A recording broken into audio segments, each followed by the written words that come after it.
தமிழ்நாட்டுல வெள்ள அபாய எச்சரிக்கைலாம் காத்துக்கிட்டு இருக்கு. என்னடா இவ்ளோ மழைக்கே வெள்ளம் வருமா? அப்படின்னா, எப்போது இந்த வெள்ள அபாய எச்சரிக்கை இருக்கு?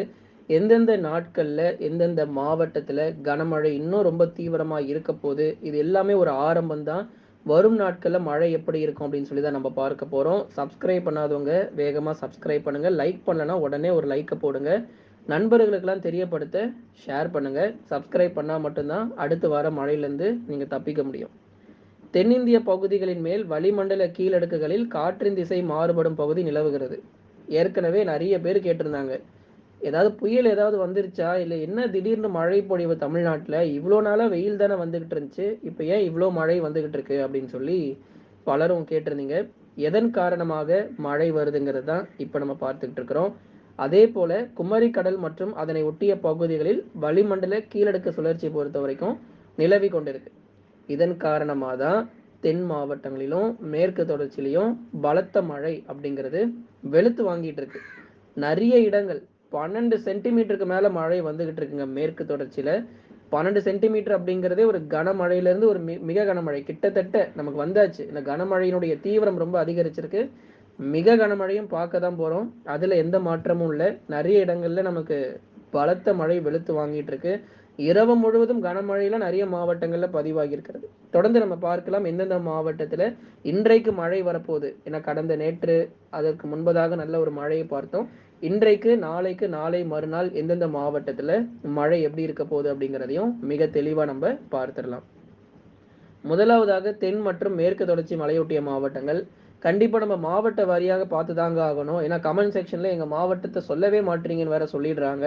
அதனால ஒவ்வொரு மாவட்டத்தையும் கண்டிப்பா சொல்லிதான் ஆகணும். ஆனா ஒரே விஷயம், நீங்க கடைசி வரைக்கும் வானிலை அறிக்கை கேட்க மாட்டீங்க. கேட்டிருந்தீங்கன்னா கண்டிப்பா உங்க வானிலை பத்தி நீங்க தெரிஞ்சுக்கலாம். சரி, முதலாவதாக நம்ம தென் மாவட்டங்கள் மதுரை, திண்டுக்கல், விருதுநகர், சிவகங்கைங்க. இந்த 4 மாவட்டத்திலையும் கண்டிப்பா மழை இருக்கு. மிதமான மழையாவது குறைஞ்சது பதிவாயிரும். நிறைய இடத்துல கனமழை வாய்ப்பும் இருக்கு. குறைஞ்சபட்சம் ஒரு மிதமான மழையாவது மதுரை, திண்டுக்கல், விருதுநகர், சிவகங்கையில உறுதியா இருக்கும்.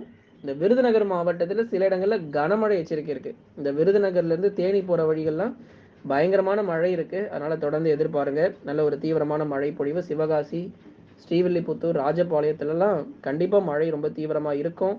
தொடர்ந்து நம்ம பார்க்கலாம். இந்த தென் மாவட்ட பகுதிகள் குற்றாலத்துலலாம் எப்படி ப்ரோ இருக்கு, சீசன் எப்படி இருக்கும்னு கேட்டிருந்தாங்க. குற்றாலத்துல நிறையவே தண்ணீர் வரத்து அதிகமாவே இருக்கும், கவலைப்படாதீங்க. குற்றாலம் மட்டும் இல்ல, அங்க இருக்கக்கூடிய எல்லா அருவிகளிலும் தண்ணீர் வரப்போகுது. தண்ணீர் பெருக்கெடுத்து ஓடப்போகுது. நம்ம தென் மாவட்டங்கள் மேற்கு தொடர்ச்சியில நீலகிரி, கோயம்புத்தூர், தேனி, தென்காசி, கன்னியாகுமரி, திருநெல்வேலி, தூத்துக்குடி, மதுரை, திண்டுக்கல், விருதுநகர், சிவகங்கை, ராமநாதபுரத்துல என்னென்ன அருவிகள்லாம் இருக்கோ கண்டிப்பா எல்லாத்துலயுமே நமக்கு தண்ணீர் வரத்து அதிகரிக்க போது. கவலைப்பட தேவையில்ல. மழையும் அந்த அளவிற்கு நமக்கு ரொம்ப தீவிரமா இருக்கு நண்பர்களே. சரி, அடுத்ததா நம்ம தொடர்ந்து பார்க்கக்கூடிய மாவட்டங்கள் டெல்டா மாவட்டங்கள் பத்தி இன்னும் நம்ம தெளிவா பேசி ஆகணும். ஏன்னா நம்ம மழை பதிவாகக்கூடிய மாவட்டங்கள் பத்தி நிறைய பேசியிருக்கிறோம். ஆனா மழையே சரியா வராத மாவட்டத்தை பத்தி கொஞ்சம் நல்லா டீட்டெயிலா சொல்லுங்க. அது டெல்டா மாவட்டங்களை நீங்க இன்னும் தெளிவா சொல்லுங்க அப்படிலாம் கேட்டிருந்தீங்க. கண்டிப்பா உங்க மாவட்டங்களுக்கு எப்போ மழை வரும், என்ன நிலவரம் அப்படிங்கிறத நம்ம தெளிவா பார்த்துடலாம். டெல்டாவில் இந்த தஞ்சாவூர், திருவாரூர், அரியலூர், பெரம்பலூர், மயிலாடுதுறை, நாகை, அதுக்கப்புறம் புதுக்கோட்டை, இந்த பகுதி எல்லாமே நமக்கு ஒரு மிதமான மழை தாங்க. நிறைய பேர் ரொம்ப ஆர்வமா இருக்காங்க. மிக கனமழை வரப்போகுது, ஒரு 15 சென்டிமீட்டர் டெல்டாவில் வரப்போகுதுன்னு ரொம்ப ஆர்வமா இருக்கீங்க. ஆனா இவ்வளோ மழைக்கு வாய்ப்பு கிடையாது. 1 சென்டிமீட்டர்ல இருந்து 3 சென்டிமீட்டர் மழை வரைக்கும் தான் நம்ம டெல்டாவில் தற்போதைக்கு இருக்கு. அதுக்காக இப்படியே எல்லா நாளும் இருந்துரும் அப்படிங்கிறதுலாம் கிடையாது. நிச்சயமா நமக்கு இந்த தென்மேற்கு பருவமழை மட்டும் இன்னும் தொடங்கலை. அதுவுமே இப்போ பொதுவா நமக்கு இந்த பருவமழை மே மாதம் கடைசியில தான் ஆரம்பிக்கும். ஆனா இந்த வருஷம் கொஞ்சம் சீக்கிரமாவே இந்த தென்மேற்கு பருவமழை ஆரம்பிக்க இருக்கு. இந்த டெல்டாவிலுமே கூட இந்த பருவமழை தீவிரமாகும் போது நல்ல ஒரு மழை பொழிவு இருக்கும். அதனால நிறைய விவசாயிகள் கமெண்ட் பண்ணியிருந்தாங்க, காவிரி நீர்பிடிப்பு பகுதிகளில் கனமழை மிக கனமழை பெய்து காவிரியில் வெள்ளப்பெருக்கு ஏற்படுமா அப்படின்னு ஒரு கேள்வி எழுப்பியிருந்தாங்க. கண்டிப்பா இந்த வருஷம் வாய்ப்பு இருக்கு. தென்மேற்கு பருவமழை ரொம்ப ரொம்ப தீவிரமா இருக்கும். நம்ம கடந்த வருஷம் மாதிரி கொஞ்சமா மட்டும் தண்ணி வராது. இந்த வருஷம் நமக்கு மேட்டூர்ல அதிகப்படியான தண்ணீர் வருவதற்கான வாய்ப்புகள் அதிகமா இருக்கு இந்த தென்மேற்கு பருவமழையில. ஏன்னா நமக்கு எல்னினோ லானினா இது ரெண்டுமே நம்ம பார்க்கும்போது நல்ல ஒரு தீவிரமான தென்மேற்கு பருவமழை இந்த வருஷம் ரொம்ப அதிகமா இருக்கு. ஏன்னா எல்னினோ, லானினா பத்தி உங்களுக்கு இன்னும் விரிவா சொல்ல விரும்பல. ஏன்னா நமக்கு மழை வருமா, வராதா? அத மட்டும் சொல்லு ப்ரோ. சுருக்கமா சொல்லு ப்ரோன்னு வேற கமெண்ட் போட்டிருந்தாங்க. அதனால ரொம்ப சுருக்கமா உங்களுக்கு சொல்லிடுறோம். இந்த வருஷம் தென்மேற்கு பருவமழை மிகச் சிறப்பா இருக்கு. எந்த மாற்றமும் இல்ல. மேட்டூருக்கு நீர்வரத்து அதிகரிக்கும். நமக்கு வந்து டெல்டா மாவட்டத்திற்கு பாசனத்திற்கு தேவையான தண்ணீர் வந்து கிடைப்பதற்கான வாய்ப்பு இந்த வருஷம் அதிகமாவே இருக்கு நண்பர்களே. அதனால கவலைப்படாதீங்க. விவசாயிகள் நெறைய பேர் கமெண்ட் பண்ணியிருந்தீங்க டெல்டாவுல. தண்ணீர் பற்றாக்குறையா இருக்கு, கடுமையான வறட்சியா இருக்கு, மழைய பார்த்து ரொம்ப நாள் ஆச்சுன்னு சொல்லி. நிச்சயமாக நமக்கு மழை வரும். மழை வரும்போது உங்களுக்கு அந்த தேதிகள் எல்லாமே உங்களுக்கு அறிவிக்கப்படும். டெல்டா மாவட்டத்திற்கு. அடுத்ததா நம்ம வட தமிழக கடலோர மாவட்டங்கள். உங்களுக்கு நம்ம நிச்சயமா சொல்லி தான் ஆகணும். ஏன்னா சென்னையிலிருந்து கடலூர் வரைக்கும் வெயில் வாட்டி வதச்சிக்கிட்டு இருக்கு. நம்ம சொல்லவே வேண்டியதில்ல. நெறைய இடங்கள் சென்னை, திருவள்ளூர், காஞ்சிபுரம், செங்கல்பட்டு, விழுப்புரம், கடலூர், புதுச்சேரி, காரைக்கால் எல்லா இடத்துலயுமே கள்ளக்குறிச்சியில நெறைய இடத்துல வெயில் ரொம்ப மோசமா இருக்கு. ஏன்னா கிட்டத்தட்ட 40 டிகிரி செல்சியஸ் வரைக்கும் வந்தாச்சு. இந்த கடலோர மாவட்டத்துல கடுமையான அனல் காற்றும் வீசிக்கிட்டு இருக்கு. ஆனா உங்களுக்கு தற்போதைக்கு மழை வாய்ப்பு அப்படிங்கிறது ரொம்ப குறைவா தான் இருக்கு.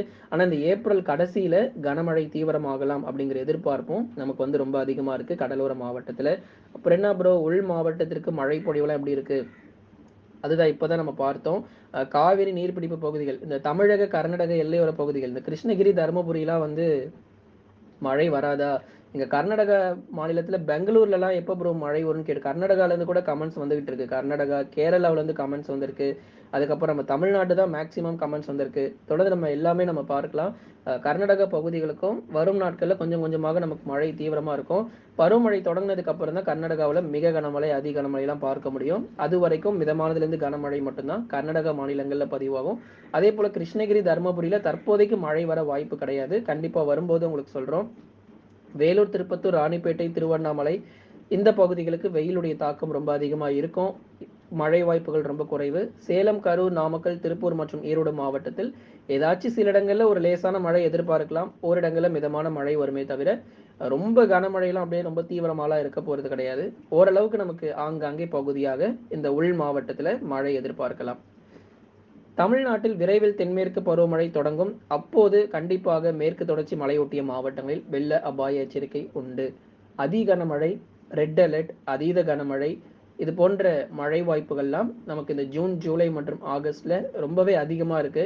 அதுல நீலகிரி மாவட்டங்கள் இந்த வருஷம் ரொம்ப எச்சரிக்கையா இருக்கணுங்கிறத இப்பவே முன்கூட்டியே உங்களுக்கு நம்ம சொல்லிடுறோம்.